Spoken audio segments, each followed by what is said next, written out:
Kia ora tātou e hui hui mai nei. Tēnei te mihi ki a George, mō nā karakia whakaritea o tēnei rā. Kei te mihi hoki te kaupapa e whakapiri nei I a tātou, tēnei ka mihi. Kei mōra ngā whira e noho ana, Ngāti Haua te kaitiaki o te rohi, ko Pakiao, ko Joe Wrigley aho. I am going to very speedily, in the best possible Western way, provide some reflection points in 10 minutes. That's what I just said by way of welcome you to this session. On reflection and thinking about this, I thought that the most practical thing I could do is crack right into it. Being a good settler ancestor, some reflection points. So this is hopefully will guide some discussion on the Jamboard later, and I have some points in the Jamboard already. So the hard truth is racial equity cannot be achieved with an obsessive commitment to meeting people where they are, when where they are is fraught with racial bias and privilege.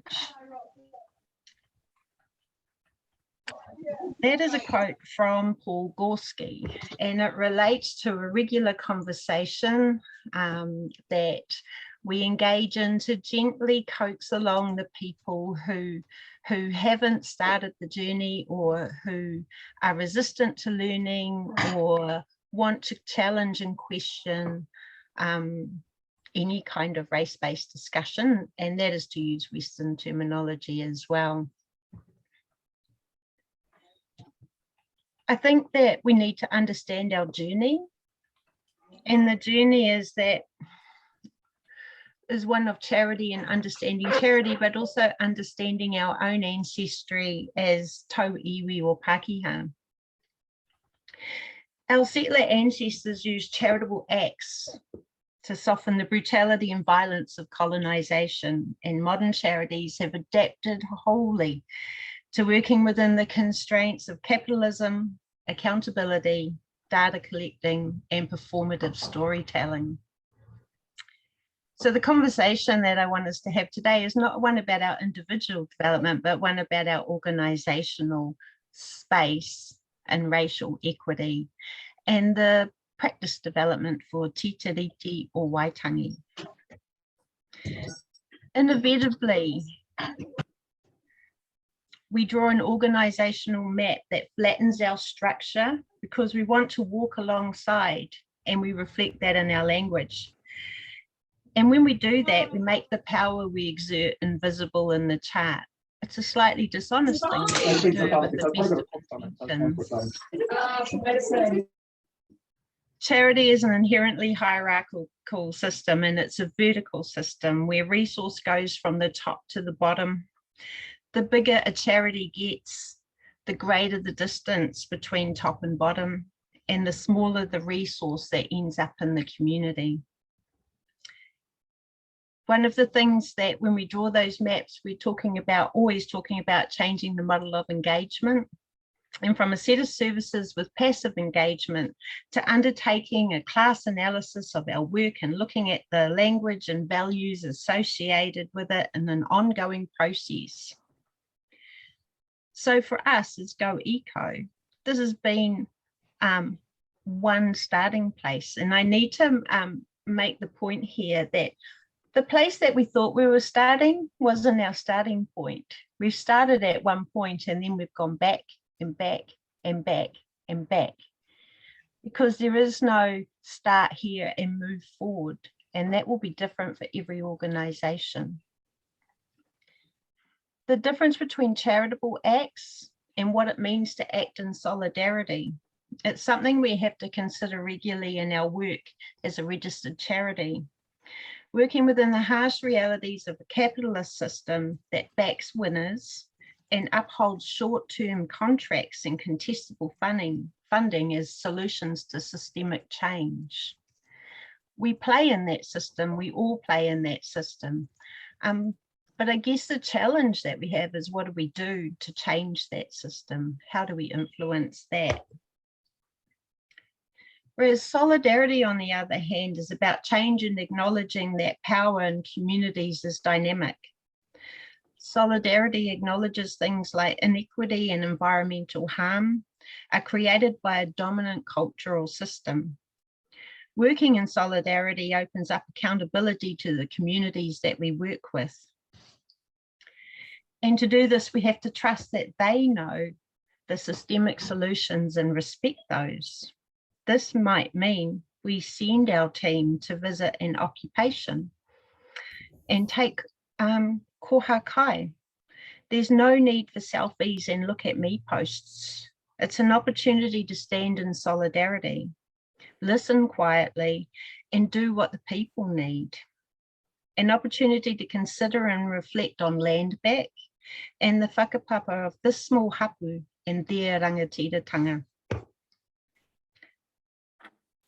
One of the things we're often asked for is a checklist. It's such a Pākehā thing to want. Like, what is the answer? And understanding how that's actually embedded in our culture is one of the biggest journeys that we can take as an organisation. The things that we think that people need to consider are that relationships are long-term. They're not transactional.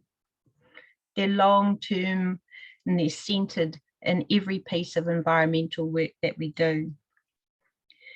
Te tiriti or waitangi is a doorway. One of the best things and most amazing things I ever heard was actually from Mike Smith, and he talked about this as a doorway that we fail to walk through. We stand and we look at the beauty of it, we talk about the beauty of it, and we share memes about being a good ancestor, but we don't step through to see what's on the other side. Know our settler history. Many of us, you know, that's what we are. The history of Aotearoa already existed. It didn't start in 1840, it already existed.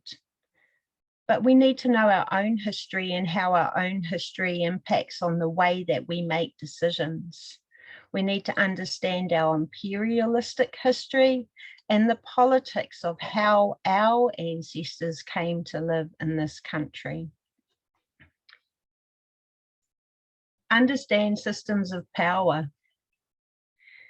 Act in solidarity, be intentional in everything we do, and understand that this is both a governance and an operational workplace activity or learning journey, but it's also an individual learning journey.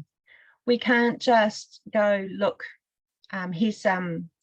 we'll attend these Te Tiriti classes this year and we'll understand about Te Tiriti, because it's not the only part of our history.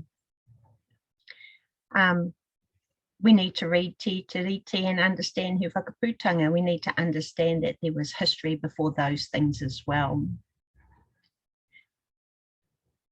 For me, on a personal level, one of the most amazing parts of Tangata Tiriti practice development has been the great search for my own history and understanding how that influences how I think, what I do, and what that means in my day-to-day practice. Yeah, I think that's it from me. I look forward to, hopefully some of you want to come and play with me in the Jamboard.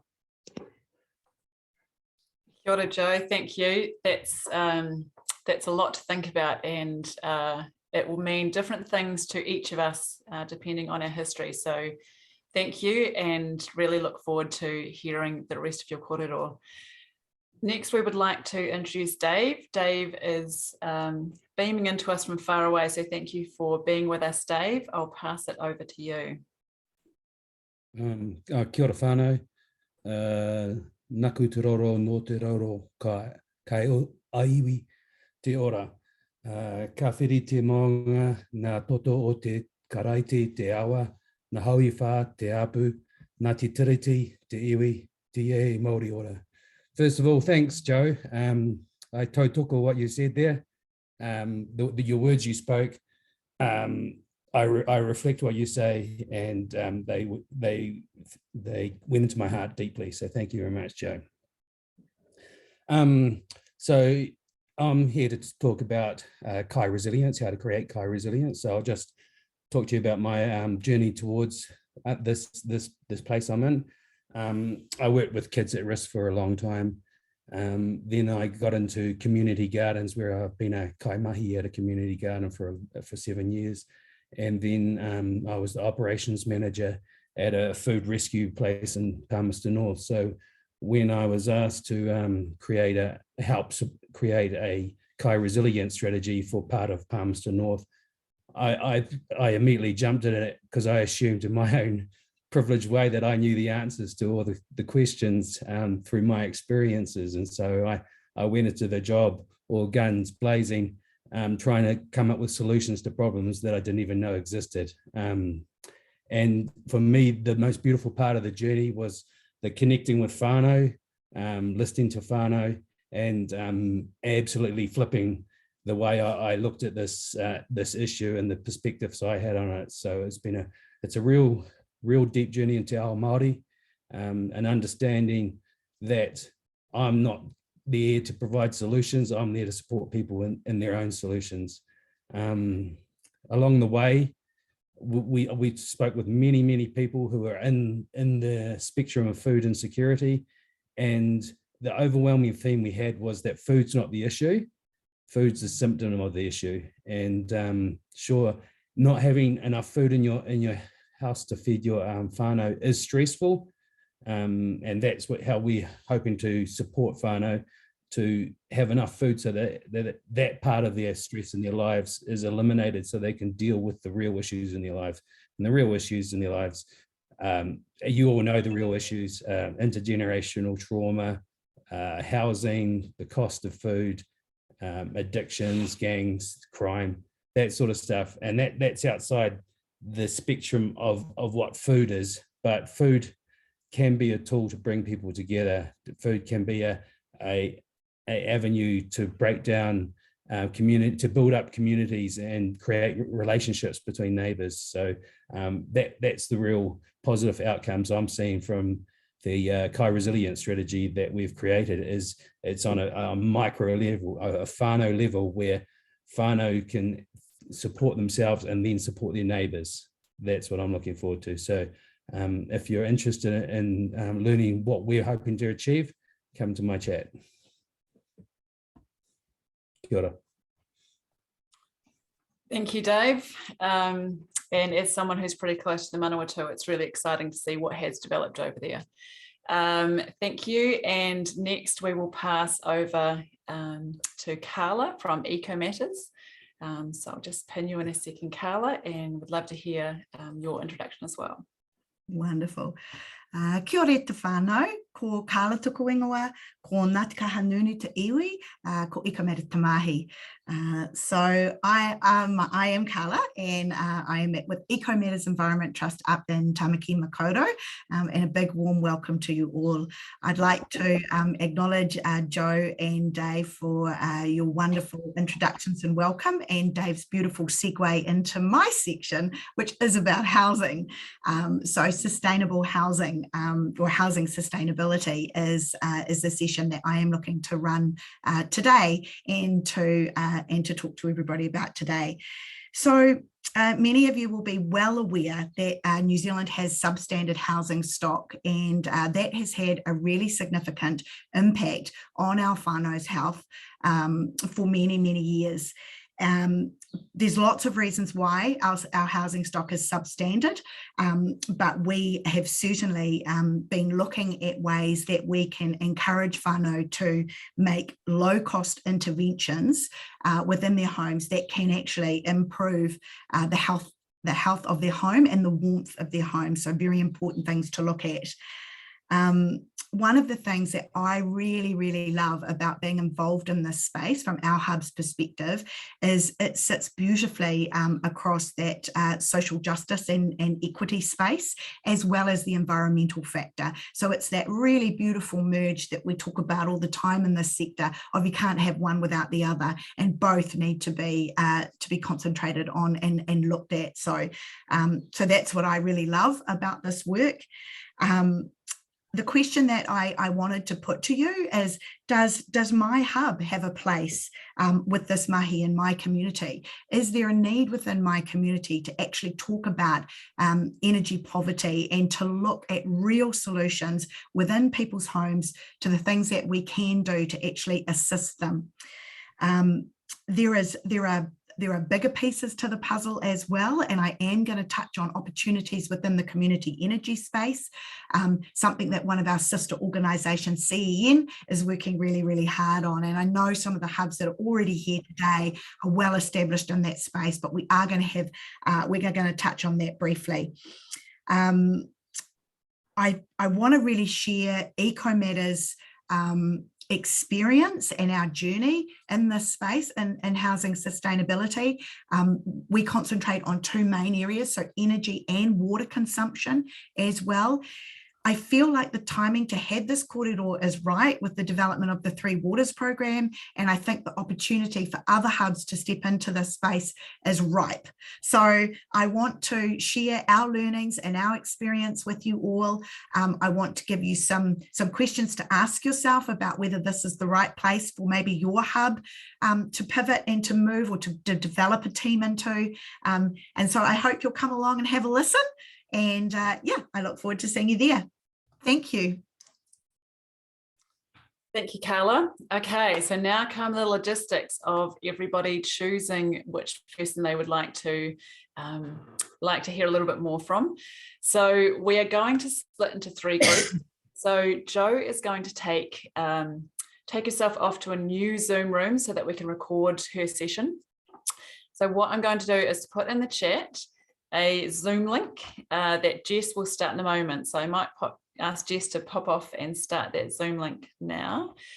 So that is our second Zoom account, which all hubs are welcome to use our Zoom accounts. It's one of the services we provide. So a little plug for that. So if you want to go and hear more from Jo, click the link in the chat and that will take you to our other Zoom account. So thank you so much, Jo. And I look forward to listening to that recording. So for those people who want to hear a little bit more from Dave, I'm going to open a breakout room in a second. So for food security conversation, come to the breakout room. And if you would like to continue listening to Carla, just stay exactly where you are and don't click the breakout room. And so the recording will continue. So I can hear people popping off to listen to Jo, so that's great. And I will just open, I'll just change a couple of options there, and I'm just going to open a breakout room. So do not press join if you would like to stay. Hopefully this works. Okay, everyone's been invited to join the breakout room, and just join it if you would like. So Dave, hopefully you can see the join. You could join the breakout room with me, that would be great.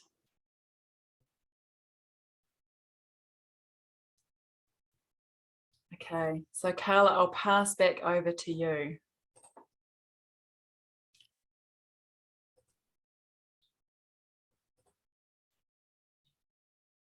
Fantastic.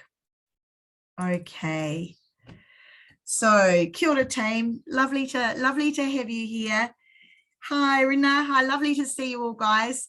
Okay, so I am just going to share my screen now. I've put together a presentation so that we can hopefully stay on track. There's lots of components to this the subject and to this korero. So I've put together some slides to keep us on track, and so I'm just going to share my screen and go into that now. So hopefully you guys can see this and we can go through this. So so welcome. This is the workshop.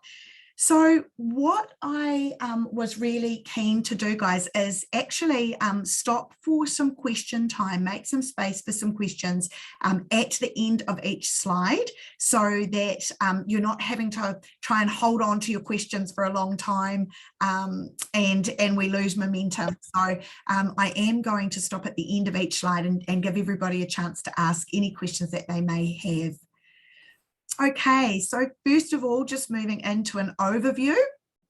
So I'm going to talk a little bit about what exactly does housing sustainability mean and what actually fits within in that initiative within the EcoMatters concept, and then lots of opportunity for individual hubs to adapt that to their local community, which I think is super important. And we're going to talk about that more. Why would your hub want to be involved in this space, you know, and who might already be involved in your area that's currently working in this space? What opportunities exist as we see them and as we've found them through our journey at EcoMatters, and how would you make it happen? And what support is out there for this to be successful for your hub, or for this initiative to be successful for your hub?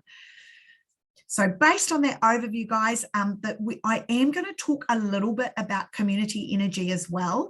And really that's going to be an introduction to everybody, because EcoMatters is not currently involved in this space. And I know that there actually already are some hubs that definitely are. So Sustainability Trust definitely is operating in this space, and Whangaroa is definitely already operating in this space, and CBEC up north doing some work in this space as well. So lots of things happening at different areas, but it's just a conversation that I thought might be good for us to look at as well.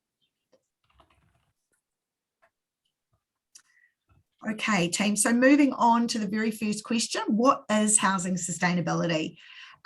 So for us, in terms of EcoMatters, it involves in-home audits, although that's the internal word that we actually use for them. When we're talking to our communities, we refer to in-home visits. And what we're really trying to do is be able to get into somebody's home and really identify the way that they are using water and electricity within their home. And I'm sure you guys can all imagine there's lots of reasons why that in-home visit is really relevant. First of all, it's actually, and it enables us to do an education piece with the homeowner or the tenant in the home. So just to make it clear, when we do our home visits, we send 2 staff. So 2 staff actually attend each visit. One staff member that has a very strong focus on the education side of the korero, and one team member that is very focused on the technical check of the home. Okay, so we're actually wanting to go in and we're wanting to look at the housing stock, what is actually going on in the home that we're actually visiting. And that's right down to, so that ranges right from, does this home have broken windows? Have we got drainage issues, which is causing rising damp? Is the home insulated? So a real technical side of the check.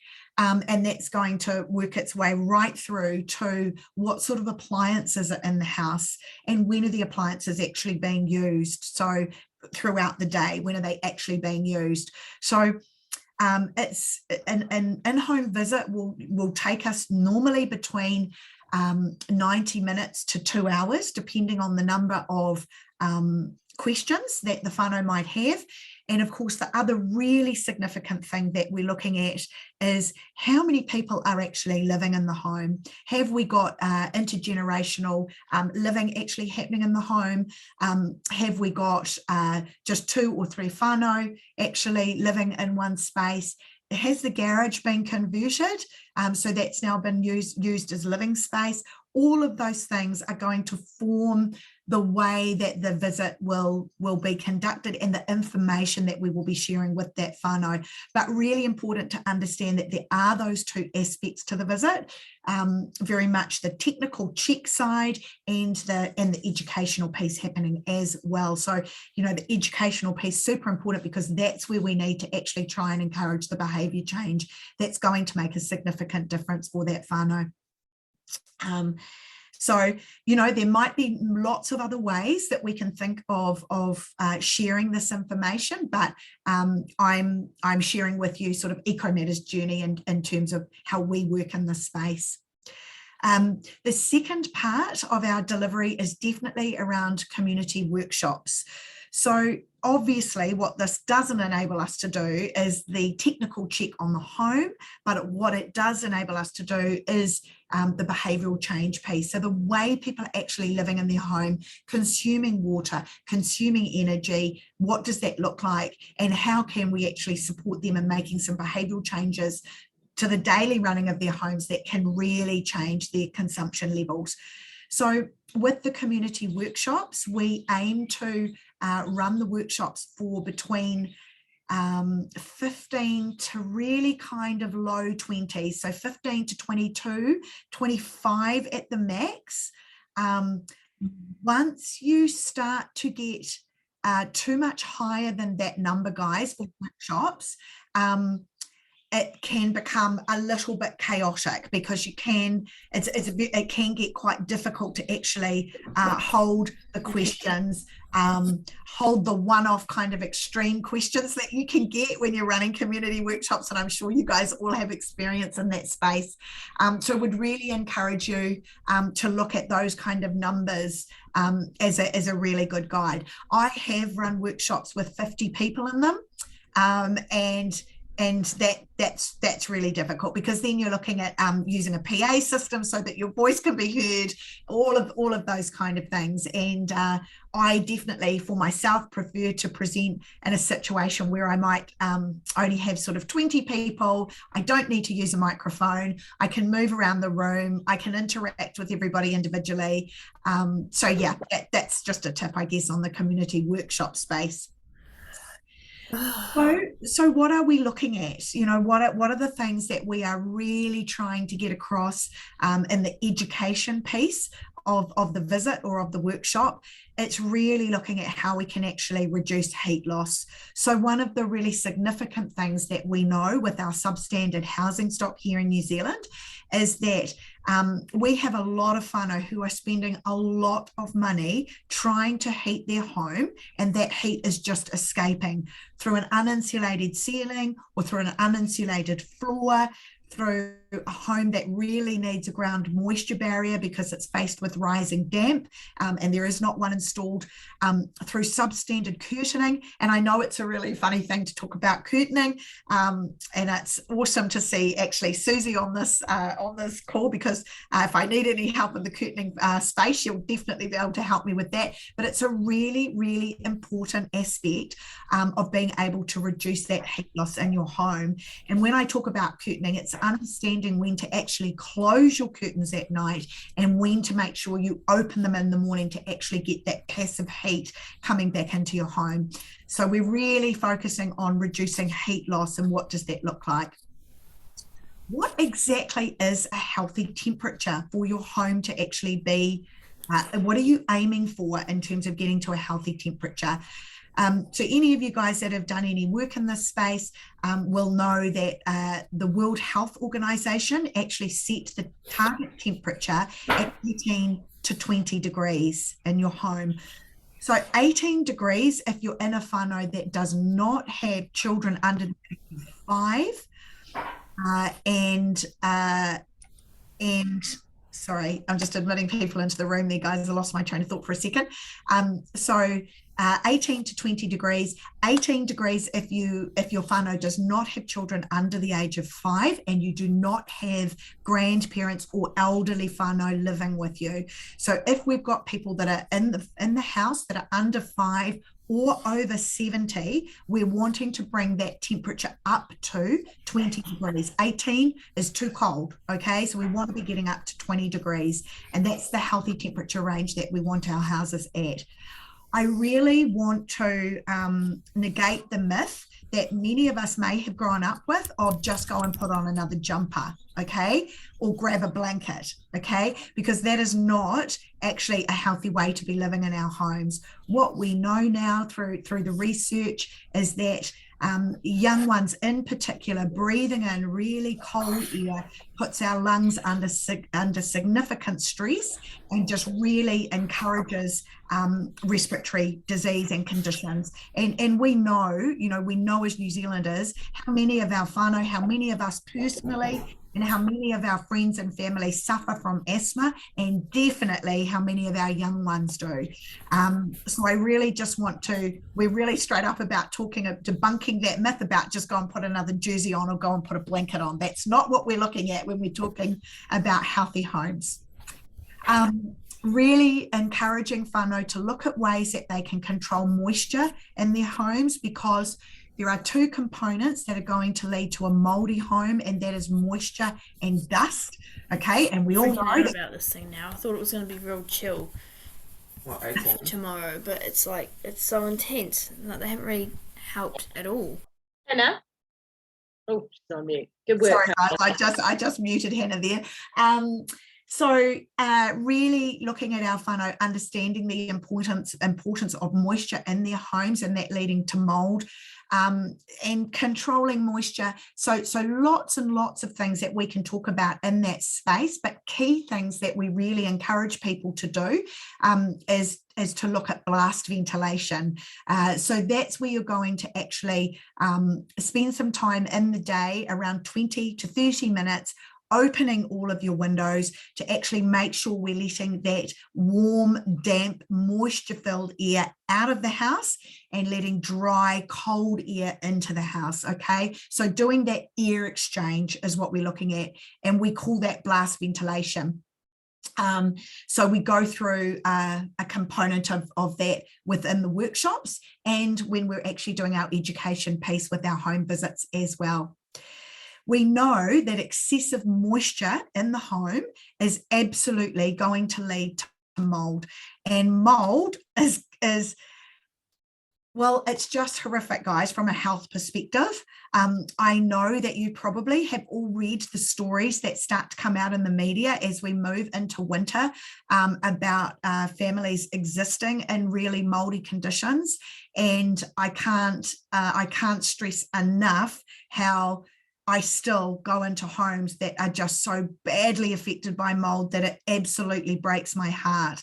And I can give you guys a really good example of a really recent visit that I did in Mount Roskill to a beautiful whānau. We had mum and dad, a 5-year-old child, and the brother of the mother who had just moved in. So 3 adults, one child. I walked into the back of the house, which was the was the dining room and the kitchen, and there was black mold halfway up the walls of their house, and that mother was actually cleaning mold off the ceilings and off the walls every second day. So that is an extreme case of mold actually in the house. And for those of you who may know a little bit about those kind of conditions, it was a very quick indicator to me that this house was suffering from really significant moisture coming up from the ground. So I was able to, to go through the steps with that family. But what it meant, if I look at it from a really sort of just trying to live in that house, is that whānau could not actually use their dining room or their kitchen. Like the mother could not use it. So 50% of their house was not being able to be utilised, and that whānau were actually paying $675 a week in rent. So that's where I talked in my introduction about that really important equity piece and social justice around what's happening in that space. So lots of homes that I go into experiencing mold, you guys may be well aware that with a lot of our housing stock, the bedrooms are actually put to the south side of our homes, which means they are the coldest, they are the dampest, they are the last to actually see the sun. And then we put our babies in those rooms to sleep. Okay, so just lots of things that we're wanting to think about in terms of that. And I've often been into homes where I've had to make recommendations to the whānau that they actually move the baby's room. Like the baby cannot be, or the infant or the toddler cannot be in the room that has been designated as their room for those reasons, and experiencing excessive mold in the room as well. So that's what we're looking at in terms of the mold piece. Adequate ventilation. So that was definitely what I was talking about earlier, guys, in terms of the blast ventilation. But lots of other ways that we can actually talk to whānau about controlling moisture. So one of the really big things that we look at in that space is people drying their clothes indoors. And we all know the frustration of particularly Auckland and Wellington weather, where we can get 4 seasons in the day and you put a full load of washing out on the line and you go off to work and an hour later it buckets down with rain. So I get the fact that so many people try to dry their clothes inside. But we know that it actually releases really significant amounts of moisture into the air. So for every load of washing that someone is drying in their home, that's actually allowing about 4 buckets of water to actually escape into the atmosphere. And that's a really significant amount of moisture now actually sitting in their home. So that's another thing that we really talk about. I did a visit recently to a flat for a group of young people. There were about 10 university students living in a home. It was a big home. They were it was actually a mixture, mostly students, but there were a couple of people that were working as well. And there were a couple of people in the house that were actually working night shift, and they were experiencing really bad mold conditions again, which is why I was doing a visit.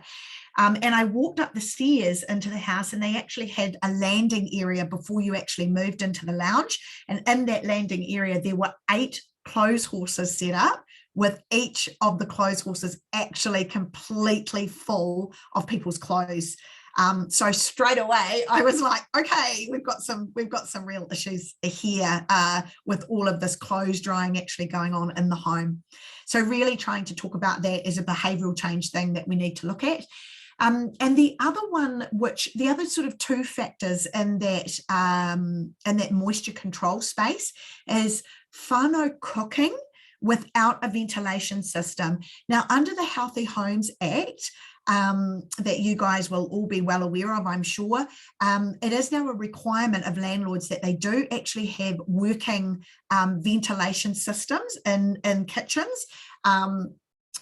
But I would query how many of them are actually working from the homes that I see. But anyway, the law does require that within a tenanted property. But lots of owner-occupied homes that you actually go into, the extraction fans are basically not working either in the bathroom or in the kitchen.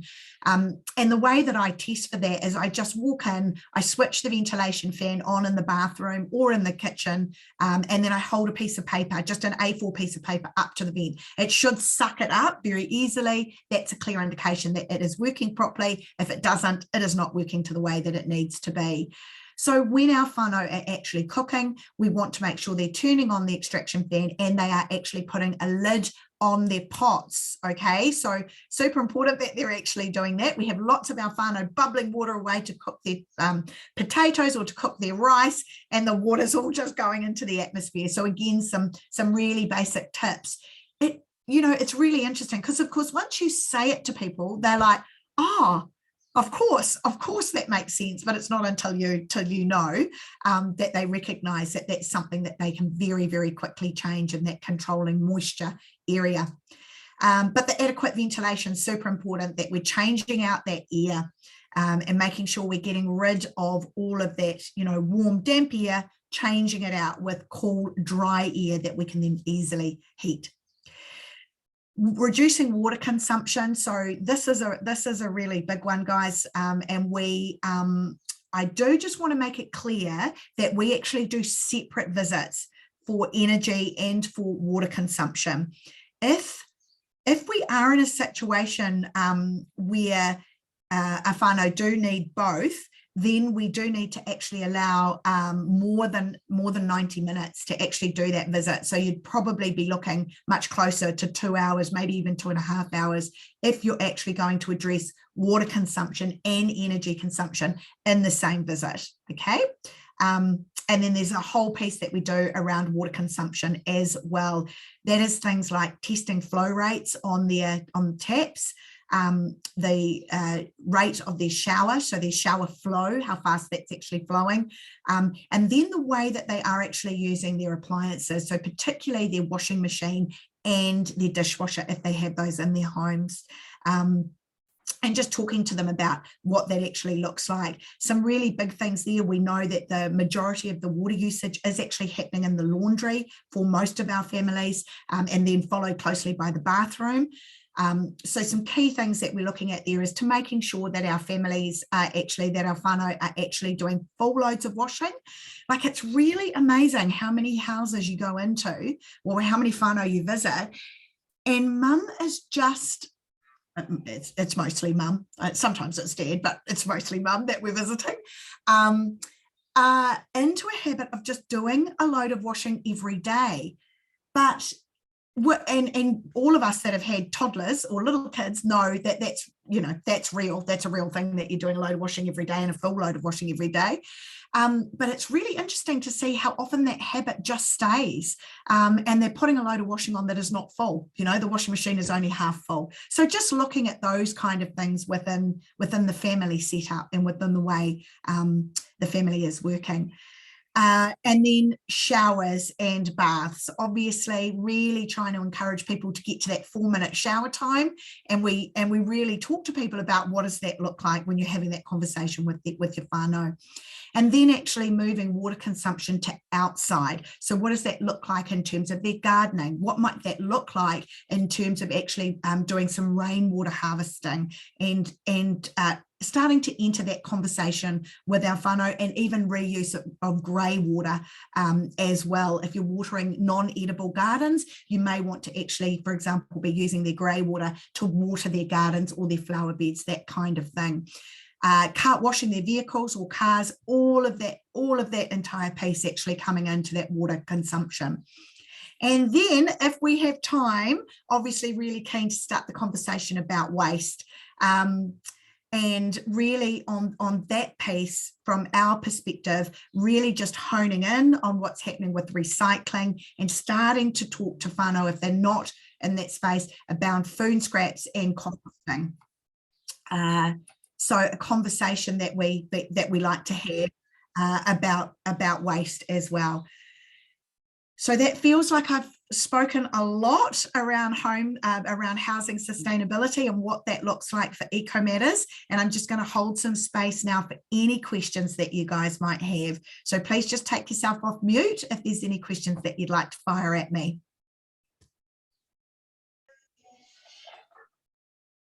How do you control mold?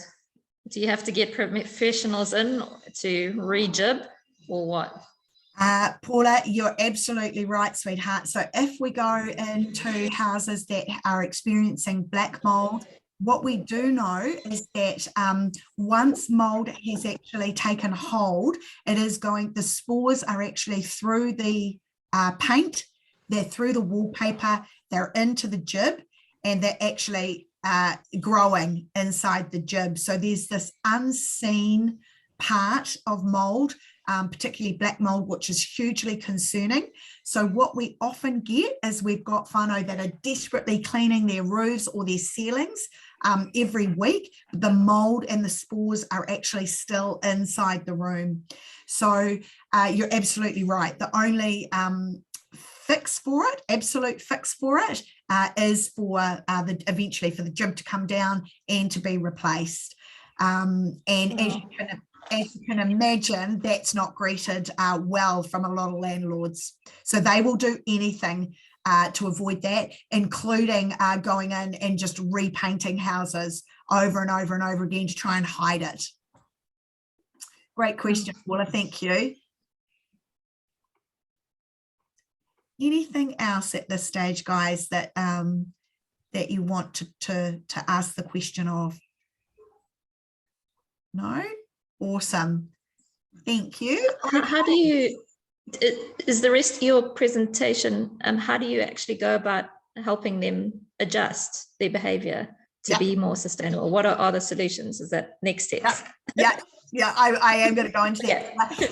And guys, I do just want to say that if anybody is really keen, like what I want to go into next is talking about why you might want to be involved in this space. So if this is not something that your hub is currently doing, what would it look like to be involved? But I do just want to say that if anybody is interested to actually see the presentations that we actually do within our community workshops, please let me know. I will send those full presentations through to you guys so you can see exactly the nitty gritty that we go into when we're talking about it. So very happy to send those on to anybody that wants them.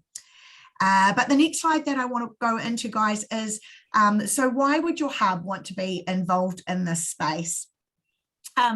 So as I said in my introduction, guys, we know that New Zealand's housing stock is substandard.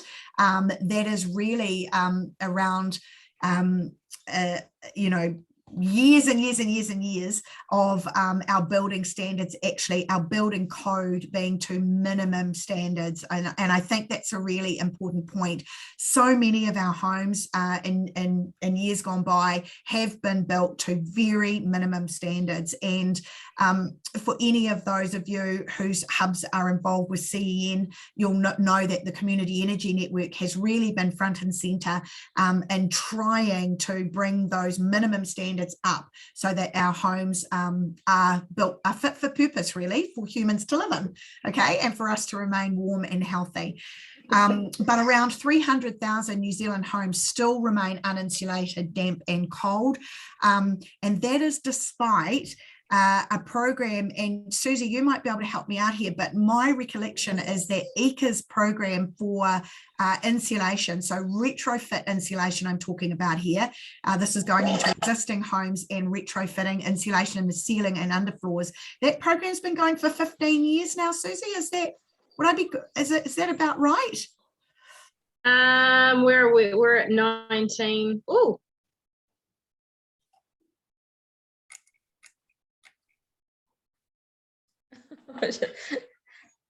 Looks like your battery died.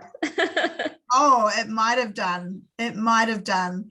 My apologies, but we'll wait for Susie to come back in, guys. But I was going to say that is despite the fact that EHA have run a program nationwide to retrofit insulation in homes. So the program's been going through both national and Labor governments. There's been many iterations of the program from when it very first started, but it's been supported by both governments. They certainly recognise that uninsulated homes are almost impossible to heat, and that program has been going on, but we still have around 300,000 homes that are uninsulated, damp and cold, despite that program being run for a number of years now. So traditionally, the whānau that are living in these homes are on lower incomes, and they may be renting these properties. And that's definitely our experience in Auckland. And I'm assuming that that's what we would see around the country and around the motu. Lack of heating and insulation means that the homes are ill-equipped to deal with winter temperatures, and whānau living in these houses experiencing more days off school, therefore their parents taking more days off work. And we know that whānau living in these homes are having more doctor's visits and more hospitalisations as a result. So like I said in the beginning in my introduction, one of the reasons that I personally really love doing this work is that I feel that there's just a real need in the social equity space and the social justice space. And then obviously it flows into the environmental care as well. But I'm just welcoming Susie back. And if you're with us, Susie, if you know the answer to the question about how long the ECA program has been running.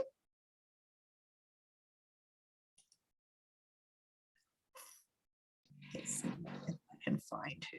No, okay. Joe, Sustainable Taranaki, you might, oh, here we go. Susie's back with us. Okay, Susie, any idea on the answer to that question about how long the ECA program for retrofit insulation has been running?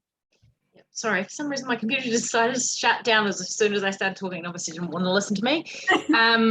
Oh, kia ora, everyone. Yeah, well, we've been around for 19 years, and I think it started 2 years in, so I think it might be a little bit longer. I think it's like 17 years. Awesome. Got awesome. a couple. I think it's only got a guaranteed for 2025. Is that right? Yeah, I think that's correct. I think that's correct.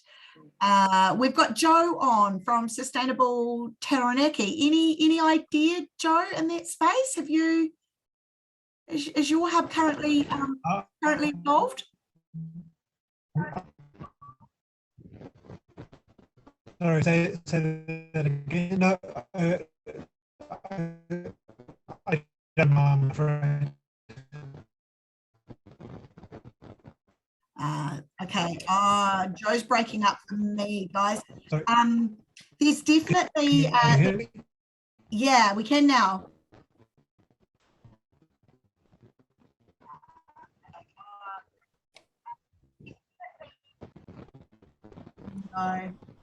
No, okay, no, all good. We can't hear.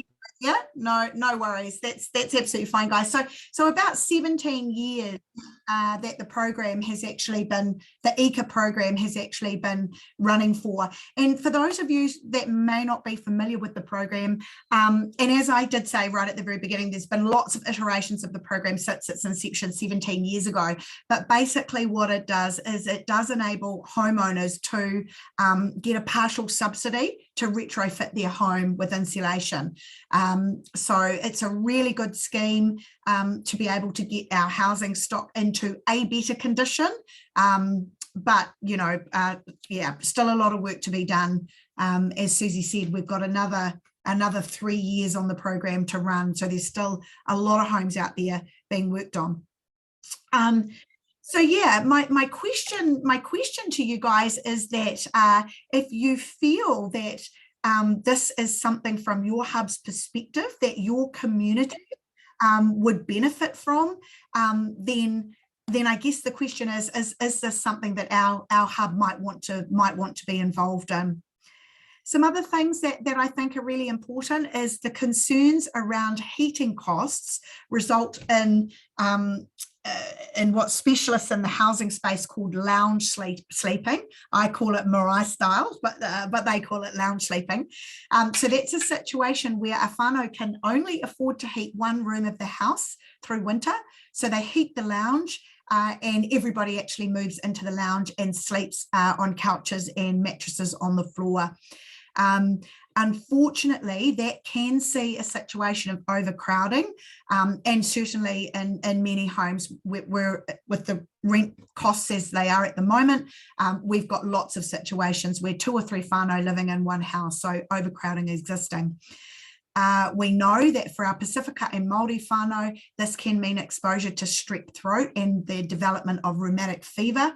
It's one of the things that as a Kiwi, I have a huge embarrassment about, that a country like ours still has the fact that we still have rheumatic fever, and the number that we actually have of cases of rheumatic fever. They are very high in Auckland, and it's a real concern because it's a life-threatening condition, and is massively affecting our Pacifica and our Māori whānau. We know that strep throat moves through whānau when there is overcrowding situations as well. Water, of course, being a very precious resource, many New Zealanders taking it for granted. We don't pay the true cost of our water. When we look at what we pay for our water to countries in Denmark and Norway, Switzerland, our water is very, very cheap. And we want to enable community to make wise water-related decisions inside and outside their homes. So again, really going back to that baseline of what can we do within our homes to really decrease our consumption. So if any of those comments or thoughts resonate with you, and you know that they are things that your community are experiencing and areas that you believe that you have the ability to step into, then I would encourage you to consider your hub being involved in this space. And I'm just going to take another break for any questions that we might have there from anybody on the involvement space.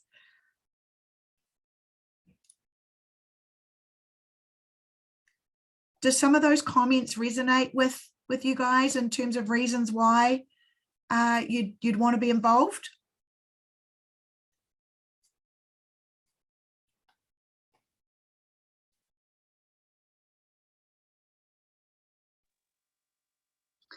Carla, are you going to talk a bit about where the funding comes from and what you'll need to provide that? Sure, coming next. Cool. Yep, coming next, guys. Okay, awesome. So I'm going to just talk quickly, guys, about, well, not quickly, it's obviously super important for all of us, but looking at the climate emergency and how does this piece of work actually fit in with the climate emergency and what our hub's individual strategies actually might be in this space, and also what are the strategies in the climate emergency for your local boards, for your councils, and for your CCOs, so council controlled organisations. For us in Auckland, that's the likes of Watercare. What is the climate emergency strategy and how can we align with that? So when we look at energy related emissions, we know that homes actually represent 7% of New Zealand's overall energy related emissions at the moment. And I know that you might be, you might kind of be thinking, well, that's a really small, that's a relatively small percentage. But what I think is really super important to recognise, and it's my third point there, is that households have a significant impact on New Zealand's peak electricity use. And this is really important because we know obviously from an energy point of view that New Zealand is very blessed that we sit with 82% of our total electricity coming from renewable energy sources. So whether that's hydro, whether that's wind, all of the different options that we have in New Zealand, and we're truly blessed to be able to have that. But where it does become a real problem is when we hit those peak times of energy usage. And what I always think in my mind is Huntly powering up, our coal usage actually powering up to hit those peak electricity use times. And that's where we can make a real difference in going into people's homes and talking to them about that peak period of time that we can actually have an effect on. And that to me is the direct, overall we want to bring those emissions down, of course, but really that peak period is a very easy way that we can start to talk to whānau about that. So improving existing homes by increasing the energy efficiency through improved insulation, heating, curtaining, and the appliances that they are actually using. So really encouraging people that if they're at the point of purchasing a new appliance, what should they look for? That's one part of the conversation. The second part of the conversation is when are they using their appliances? So really key here that we start to talk to people about using the timer functions on their dishwashers, on their washing machines, most certainly their dryers, so that we're picking up the usage after 8 p.m. at night. Now, I would encourage you guys to check that because I'm using Auckland data, but for us, our peak actually drops right off at 8 to 8:30 at night. So that's the time when people should be setting their timers for their washing machine to go, their dishwasher to go, their dryer to go. Obviously, you're going to set them at different times, and they should be plugging in their EV at that time as well. Okay, so just some thoughts around the climate emergency, and where does this initiative sit within the bigger picture? So what are the opportunities in this space? And this is the question that Susie just asked about who do we as a hub, if we're interested in stepping into this space, who would we start to actually speak to? And definitely the opportunities from our perspective. And again, I'm only talking from an EcoMatters journey in this space. I would really encourage you to think about what this looks like for your community. But for us, it is definitely looking at council-controlled organisations, which is what I meant about CCOs, and looking at contracts with them. So, for example, EcoMatters has a contract with Watercare. The contract is in the vicinity of $200,000 a year. And we provide a service for them with our in-home water visits, talking about water consumptions with our whānau over the entire region of Tamaki Makaurau. And we go and we probably would get through between 350 to 400 audits a year that we do, and in conjunction with those in-home visits or in-home audits, doing a series of workshops for Watercare over the country, over Tamaki Makaurau as well. So some really important things to just talk about there, guys, is that when we started that relationship with Watercare, one of the things that I think we bring as community organisations is a really different style. I'm preaching to the converted here because you guys all know this, in the way that we actually engage with our community. And we know for a fact that Watercare, for example, are very, very honest in saying this is not a space that they are good at. They're just not good at it. People, particularly in Auckland, there's a lot of resentment around a lot of the decisions that Watercare have actually made. We've got some serious infrastructure issues going on that have not been dealt with. I believe that that's actually the same over all of the water utilities throughout Auckland. A lot of homes and certain suburbs experiencing really significant leak issues because their infrastructure is so old. And then we just have the daily issues that actually go on with people when they're trying to deal with Watercare, when there's something actually going wrong, and they're experiencing a significant spike in their water bill. So the way that we work is we try and get involved with families immediately that they see a spike in their water bill. And what we often see, guys, is a water bill going from, say, $80 a month for a whānau of 4, and then they get a bill for $250. So there would be some really clear things that we would want to know about why the bill's actually gone up that much. Have we had family come and visit from overseas, which has just mean that our consumption has actually gone up? More than likely, when you're looking at that kind of increase, we've got a leak. Okay, there is a leak going on. What our team are going in to establish is whether or not the leak is actually in the house. So we're talking about a leak that's actually happening within the inside pipes of the house, and usually you can tell that because it's washing through into the underfloor of the house, or whether or not there's a leak actually happening anywhere from the drive to from the road to the house. That is also the responsibility of the homeowner. And there's a whole lot of tips and tricks that we go through to work out where the leak actually is and identify where the leak actually is. So So we have that part where it's kind of like emergency call outs, if you would call them that, that we're going out to help families who've experienced that high bill. And then definitely families that are just seeing that their bill is actually increasing and increasing and increasing. So going into those whānaus to talk to them about ways that we can actually reduce their water consumption. And we go in and we do all of the technical side of it. So we change out, we put in flow restrictors into all of their tapware. We update their shower heads if they're happy for us to do that. We go in and we do all of that technical side of it as well. So with our water care contract, that's how we run that water care contract. And then in terms of the energy side of things, so the home sustainability or our healthy homes program, that's actually done through council and through local board contracts that we actually negotiate directly with local boards.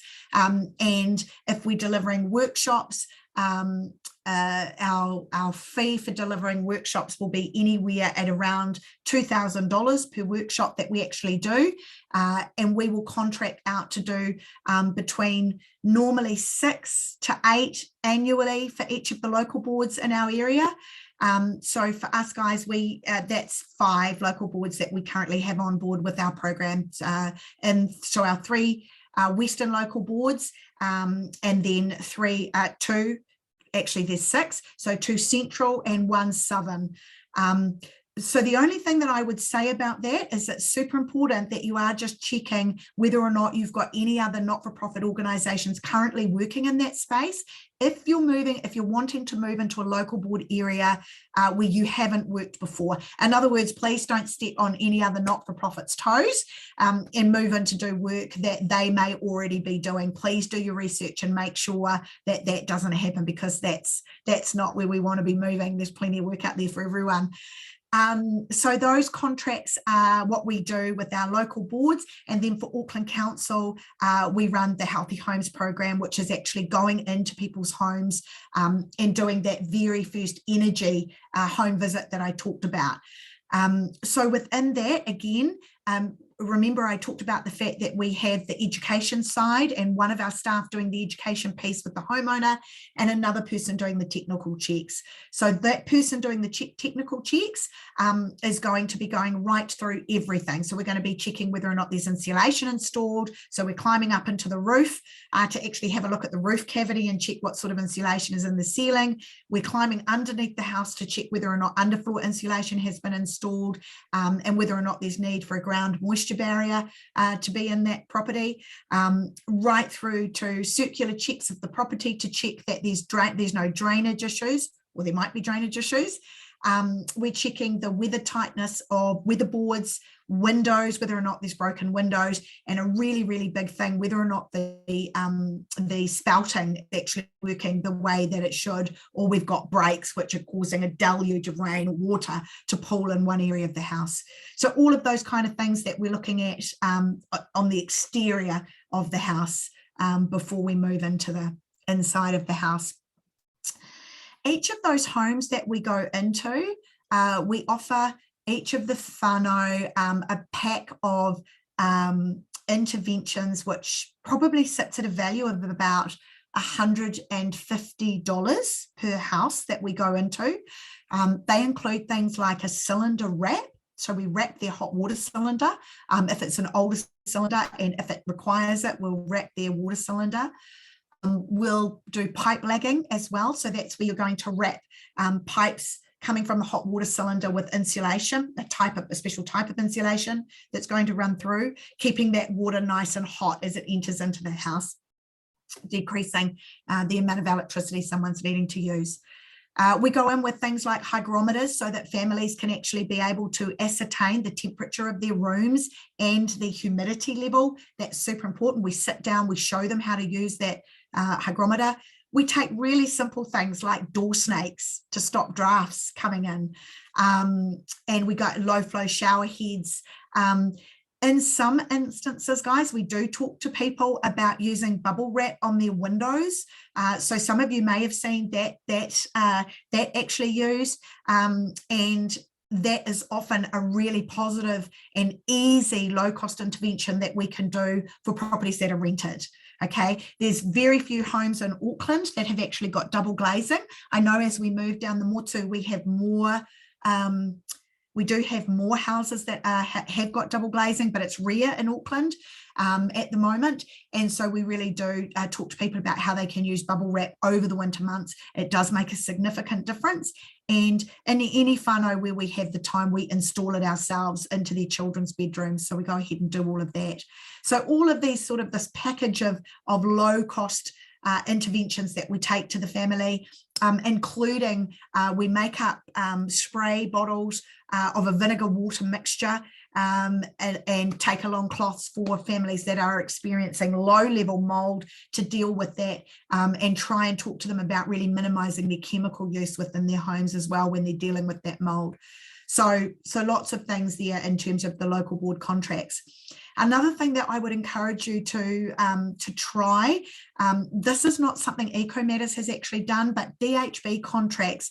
So we've got a sister organisation, Sustain and Enable, who is a member of CEN, and they have a fairly significant DHB contract. So this is where we've got families that are presenting to hospital mostly with young children, but it could be older whānau as well, but mostly with young children dealing with really significant health issues that are respiratory.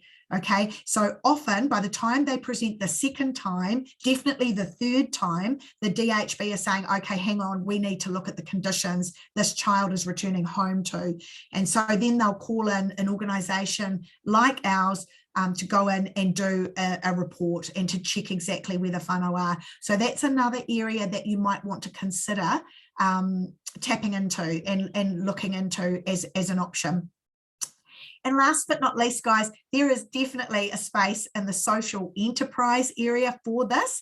So as you are probably well aware, with the changes to the Healthy Homes Act, we have a lot of landlords and a lot of tenants wanting to make sure that they're up to standard and that they are meeting all of the conditions. Some of you guys may have seen the first sort of tricklings of, I say tricklings because there's not enough MB people out there actually policing the act and making sure that landlords are actually adhering to the new legislation.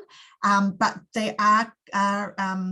there are situations currently trickling through the courts where tenants have been awarded $5,000 because they've gone to the landlord and they're saying exactly what I experienced with that poor family. Half of my house is unusable because of the amount of moisture and because of the mold actually in this home. So lots of landlords actually looking for reports to be done to prove that their home is actually up to standard. And I'd really encourage you to think about stepping into that space as an option. And the reason that I say that is that there is not a lot of impartial opportunity to get that report out there. And what I mean by that is that the organisations that are currently really stepping into this space and advertise hard are insulation companies, for-profit insulation companies. So they have a reason that they want to be in the home doing an assessment because they want to tell them that the insulation is non-existent or needs upgrading to meet the standards. Now that might be quite true, but they have a reason that they're going into the home.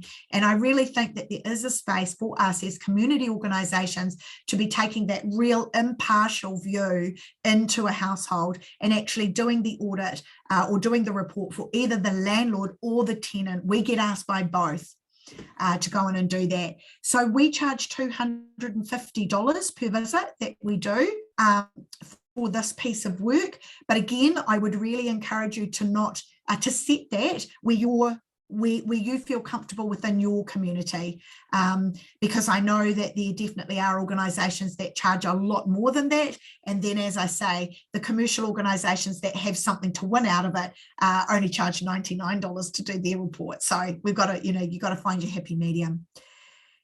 Any questions on that one, guys? All making sense so far? Cool. I'm getting some thumbs up. That's good to see.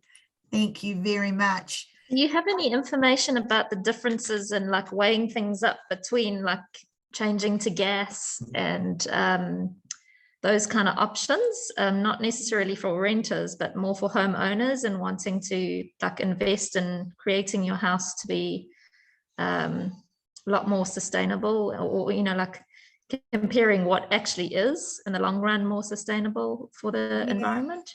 Yeah, Paula, we do have that information, and I'm very happy to actually send that through to you. So we have a lot of the collateral available on the EcoMatters website, but also we actually have separate collateral as well that we've developed over the years to really help people to start to be able to make those decisions as well.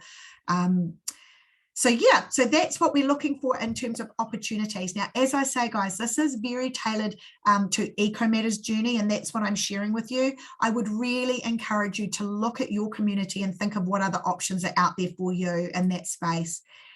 Okay, so then how would you make it happen? If this is something that you think, you know what, we could definitely move into this area, how would our hub make this happen? So I would, if you already work with your local board and you have a work plan in place with your local board, then I would definitely look to include the workshop options with your local board. Okay, so the next time that comes up for renewal, if you're on a yearly sort of work plan schedule with your local board, I would talk to them about adding this in a workshop component, or alternatively, if you're in a situation where your local board might be thinking one of your initiatives is coming to an end, and so you've got funding sitting there that has previously been designated to your hub, but now might be moving elsewhere, this is an option that I would definitely put in there for your local board to consider. I can absolutely guarantee you that as all of our local boards are writing their climate action plan, this kind of thing is definitely included. So it is going to directly relate to your local board's climate action plan. So I'd encourage you to look at that to start with. Most of the local boards actually offer opportunities for quick grants. And again, I think this is an excellent opportunity. If it's a local board you've not worked with before, then look at applying for one of their quick grants to deliver workshops in that area. And as you look towards actually workshop opportunities, I would strongly encourage you guys to look at existing groups. Okay, I've always found this a much easier way of actually getting your workshops up and running. So for example, I do a lot of workshops actually in mosques up here in Auckland. I have translated a lot of the collateral that we actually use into different languages, and then I directly approach mosques to be able to do my presentation. And it's going to depend on the mosque guys and the setup, but for us, and what I found in Auckland is that most of our mosques here in Auckland actually run a women's session once a week, and I target that, and I know that I'm actually going to get a really good turnout. Most of them that I go along to, I'm sort of talking, my workshop numbers do go up, because you're probably looking at 35 to 50 in some of the bigger mosques coming along to listen to your presentation. And I know that I'm talking directly to the people that are going to, in most instances, be able to make the changes within their house and for their whānau. So church groups, gardening groups is another one that you can, that are very interested. There's just so many different groups out there that are really keen to have you come along and do a presentation and talk to their groups. RSAs are also really interested. Retirement villages, there's just so many places that you can actually go to where there's a ready created group.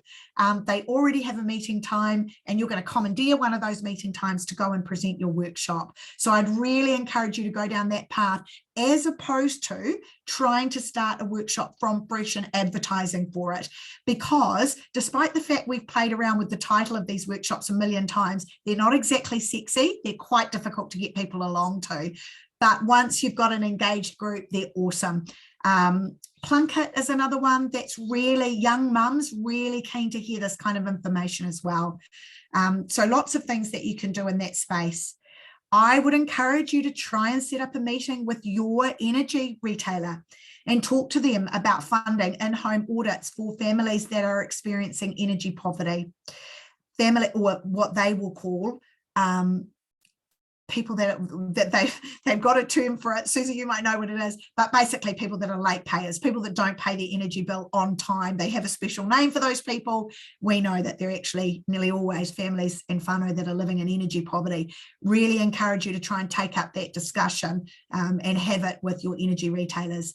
And last of all, the healthy home assessors, and that's the piece of work that you can actually do through the DHBs. So the DHBs are definitely the ones that are looking to get healthy home assessors in there.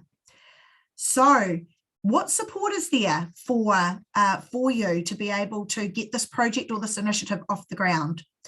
Okay, so there is your team or anybody that you would want to send out that is doing formal healthy home assessments needs to complete HPA training. Okay, so home performance assessment. There is a level 1 and a level 2, and we are able to access discounted rates as not-for-profit organisations and as part of EHA through the training program. The level 1 course is relatively easy to pass. Level 2 is quite technical. It's a 3-day course and quite an investment in time and space for your staff. But I would really encourage you. That's your starting point. Get your people trained so that they know exactly what they're wanting to do. And there are lots of EHA members that are currently doing this work. So I would strongly suggest that you look at the peer-to-peer program, visit those other centres that are already working in this space, and you know how amazing EHA members are at sharing all of our knowledge and experience and making sure you guys don't hit any of the same problems that we have. You know, that the pinch points, we avoid the pinch points for people. So for new hubs trying to start in this space, so there's lots of help out there. And lots of opportunities for you guys to consider. And that is me. So thank you very much for listening to the presentation. Ngā mihi to you all. And if anybody has any questions, please feel free to ask them of me now, or just email me at any stage, or pick up the phone and call me if you want to have a chat about anything I've talked about today.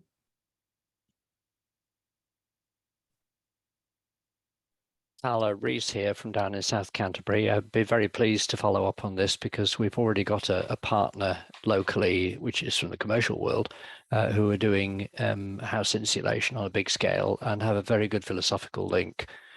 So we're going to work out with them which bits the Eco Centre does and which bits they continue to do without treading on each other's toes.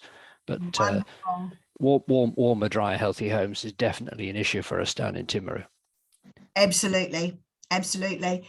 And it's yeah, thank you, Reese. That's really awesome to hear. That's awesome to hear. And I all I can say, guys, is that you know, I'm always amazed when I go up north to Seabeck to you know, one of our hub in the far north, just how much they experience all of these kind of issues as well. So it really is right across the motu. So yeah, encourage you all to step into that space. Kia ora, Carla. I'm just quickly going to say also, we're also happy to, you know, tell you anything you need to know in this space as well. Not that it's really my area, but I'm sure Phil, who is the chair of CEN, would be happy to share his vast knowledge. And also apologies, but I have to run away. I have another hui to get to. So no problem, Susie. Thank you so much. Yeah, thank you so much. Yeah, I just can't reiterate it enough, guys. We have some amazing, amazing colleagues over at CEN that are just incredible in this space and so giving of their time. So if anybody's interested, there's just so many people that you could go and talk to. And if the format or the recommendations sort of from an EcoMatters journey don't sit 100% with your community, then there will be another hub that might be more aligned for you to talk to. So just reach out and we can connect you.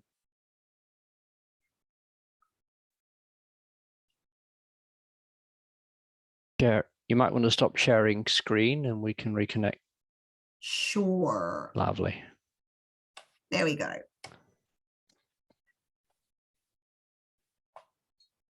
And I think, what time are we supposed to finish at 10:30, Jen? Yep, that's right. So that's what we had penciled in. Right. I think George has joined us, and some of the other ones from the other breakout room might have joined us now, because I think their session is finished. Right. I don't know if George is she still there actually? Or No. oh, she got again. Can't see her at the moment. That was really useful. Thank you very much indeed. I'm bailing out too to do other things. See you later in the week. And as I put in a note to you directly, Carla, there are lots of connections between this approach, which is intensely practical and focused on a particular household, and the community education approach in sustainable living. They do fit together very nicely. So those who are interested to look at that connection and the group education approach, then do come into the session I'm looking after on Thursday morning. Awesome. Thank you, Reese. Thank you, Thanks. Hannah. Thank Hello. you, Hannah. Bye Thank for now. you, guys. We'll see you back in the big room.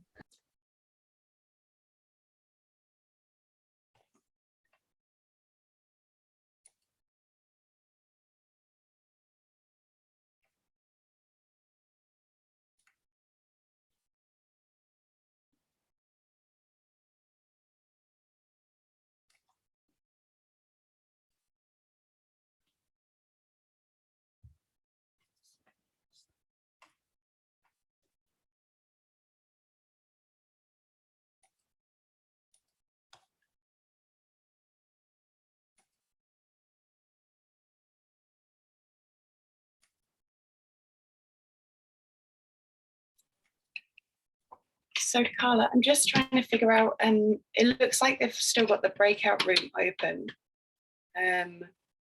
So I'm just trying to find out from George. Yeah, I think they're coming back in here now. Ah, wonderful. Wonderful.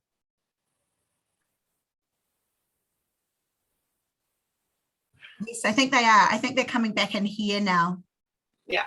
That's what's going to happen. Everybody's coming back into this as the main room. Yeah, that's right. Yeah. Yeah, cool.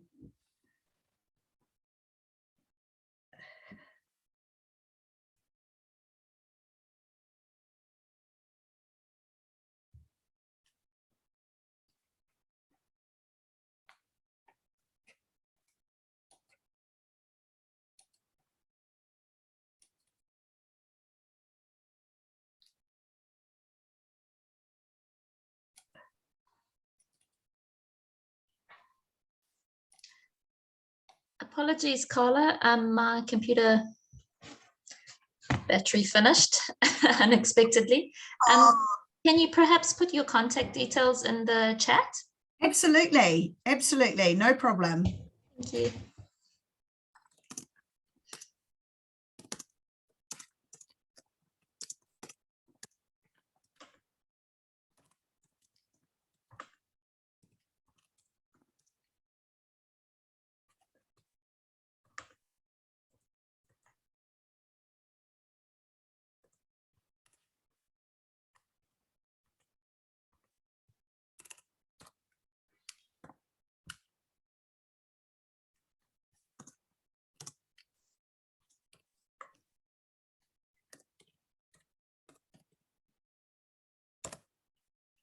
Thank you. You're welcome.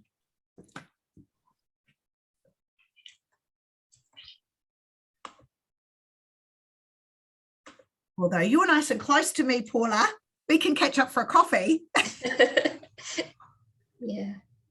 I'm not too sure if our hub's direction is moving in that way. But me personally, with the volunteer community work I do, hear and see the troubles in our community, you know, how real it is and how impactful it is.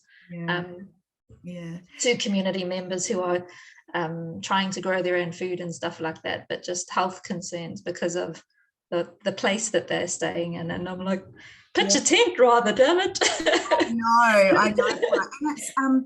It's just so, I feel just so, it's so shocking how many times when I go into to families' homes when we're doing this work that they're at the point they won't even open the electricity bill. They just don't open it.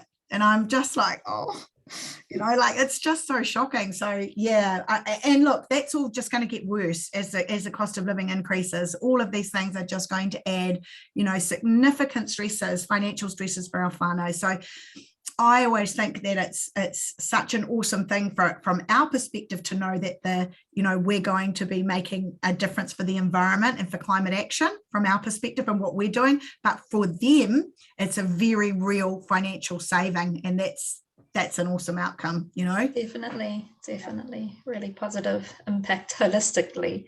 Yeah, exactly. Yeah, no, really good. And even letting people know that there is options out there to improve upon things. Yes. Is really powerful as well. That's why I just wanted to make sure I've got your contact details to point people in the right direction. Awesome. Thank you. I don't know if our trust will be focusing on that particular topic, because we do need to focus. Got so many that you're focusing on. Yeah. Right. How are you doing in here, Carla? Are you all finished? We're good, darling. We're finished. Yeah. Sorry, Okay. just chatting now. No, don't apologize. That's great. So we've just finished, and I just want to say a massive mahi to you, Carla and Dave. Thank you so much for sharing your korero this morning and all of your mahi. I'm looking forward to seeing the recording of yours, Carla, and we have the notes from Dave's on ours, and actually we've been talking about maybe making a small video as well, hopefully. If Environment Network Manawatu can find a bit of time to do that. So thank you so much. I've been really inspired, and I know that everyone else has too, because you're all still here. So thank you for your time this morning to everybody else as well. I'm just going to put a closing karakia into the chat. We have put some links. We're going to put some new links actually on a Padlet for some karakia. These are ones that are quite common. We've been using some from TPK, but we've also got some new ones that we'll share as well. So, he karakia whakakapi. Kia whakairia te tapu, kia wātia ai te ara, kia turiki whakataha ai, kia turiki whakataha ai. Homia, huia, taiki. So thank you so much for your time. I hope to see you at some of our other sessions if you can make it, and have a wonderful day. Thank you so much. Ka kite. Thank you, everybody. Ka kite.